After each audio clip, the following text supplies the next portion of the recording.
Welcome, ladies and gents. Ezra Miller has now come out and discussed some of the allegations made against him, and not all of them, because of course he can't address all of them, primarily because some actually have video evidence showing him to actually be, choke slamming a girl and things like that.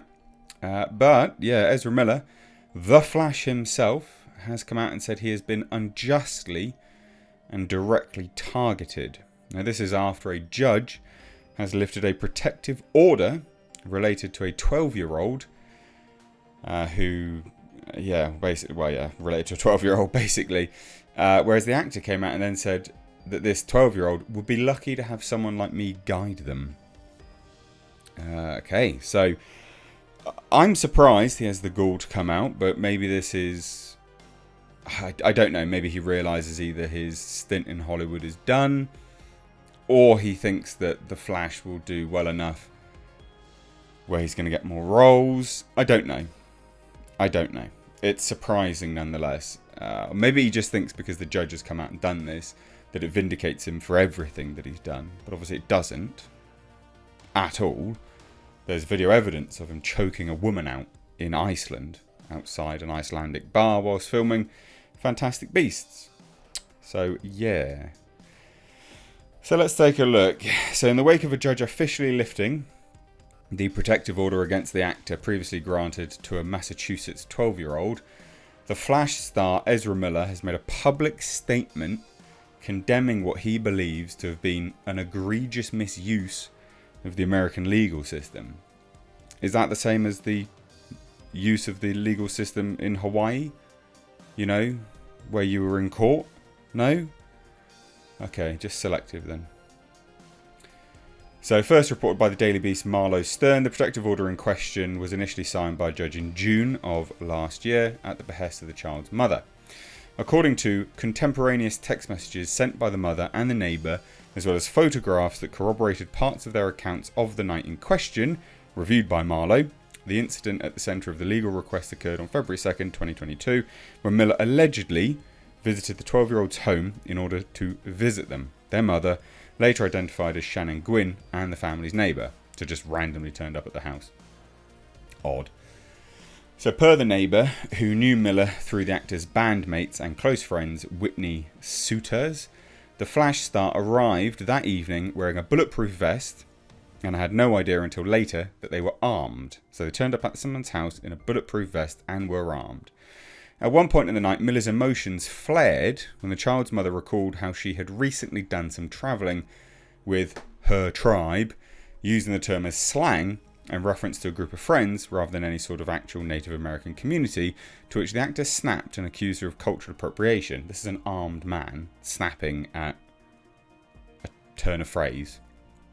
So as the night continued, the actor would once again make an attempt at critical race theory based virtue signalling when, after asserting that the board game Parcheesi owed its roots to the Rastafari religion, the neighbour, himself half black, asked Miller to identify which exact Rastafari sect lent their influence to the game's creation. At this point, the neighbour told Stern, Ezra explodes and started screaming directly into my face. They said, "You don't even know what the F you're talking about. What did you say to me? What did you just say to me?" I was very caught off guard, said the neighbour. Amidst this outburst, the neighbour asserted that Miller then opened up their jacket. They had this, big Sherpa jacket, and they opened up one side of their jacket and you could see a gun, and they said, talking like that could get you into a really serious situation. So in the aftermath of this confrontation, the neighbour claims that Miller turned his focus to the then 11-year-old, telling the child's mother, "I've talked extensively with your child and they have a lot of power to them. At one point, you're going to realise that you don't have any control over them anymore. They're an elevated being and they'll be lucky to have someone like me guide them." Miller then proceeded to berate Gwyn, accusing her of being both a witch and a vampire due to the fact that she, as per Stern, dresses goth. "Do you want to drink my blood?" The actor repeatedly yelled, "Do you?" Fucking hell. Miller then... I can't even believe I'm saying this stuff again. I couldn't believe it when I first read this stuff, but Jesus. Miller then reportedly turned back to the child, showering them with compliments, making them move to position themselves physically closer to the child, touching their hips and even asking them to add the Barry Allen actor as a friend on Instagram. They automatically were just weirdly drawn to me and kept talking about how they love my outfit and love my style, and kept going on and on about how it was great, the child explained. It was really uncomfortable. I was really nervous. I was scared to be around them. And after he yelled at my mother and she was crying. So after apologising for the incident, the actor reportedly returned to visit the home just 2 days later, this time without incident. Notably, the mother and the neighbour believe Miller was under the influence when the actor visited the home. You don't really want someone to visit your home under the influence with a gun. You know, it's not good. So on June 30th, literally yesterday, the order was officially lifted after it was determined that no criminal charges would be brought against Miller in this case. Following this development, Miller took to his personal Instagram account to offer his own thoughts on the entire situation. I'm encouraged by today's outcome, he said. I'm very grateful at this moment to everyone who has stood beside me and sought to ensure that this egregious misuse of the protective order was halted. Protective orders are meant to provide safety for individuals, families, and children who are in danger. They are not meant to be used as weapons by those seeking attention or fleeting tabloid fame or some sort of personal vengeance when there are people in true and dire need of these services. That is some gaslighting. I've been unjustly and directly targeted by an individual who, the facts have shown, has a history of such manipulation and destructive actions. I implore those members of the media who have recklessly spread false claims and failed to accurately report the truth and context of this story to hold themselves to a higher standard and take time to find the facts rather than chasing clicks. On a personal note, I want to thank everyone. I want everyone to know that I am continuing to do my best to preserve my own wellness and what I can do to reverse the collateral damage this ordeal has brought upon me and those close to me. What a narcissist. What about him? Finally, to all you many beings in this world who have had the enormous courage to see me through it all and make it here with me, I will spend a long time trying to explain to you what it has meant to have your support. You have my undying gratitude, admiration and love. That's madness. That's a lot of gaslighting. Anyways, Miller's attorney, Marissa Elkins, asserted the original order, pursued by Shannon Gwynn on behalf of a minor child, was based on untrue allegations.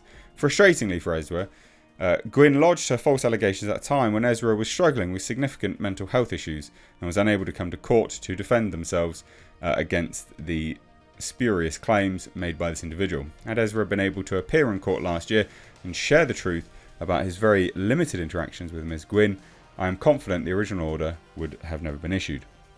After 1 year of intensive, ongoing mental health therapy, Ezra is doing much better. He was present in court today to ensure that these false allegations would not go unchallenged, whether or not Gwynn returned to court asking that last year's order be extended. I mean, look, if he did turn up at the house, I mean, that's not an abuse of the thing. Quite mad, like, genuinely a bit insane, to be fair. I mean, there's not much else to say. It's apparently been stated that it was all false. But I'm not sure how much I believe of that. And the reason, you know, I don't know. I mean, there was witnesses and things. Look, maybe.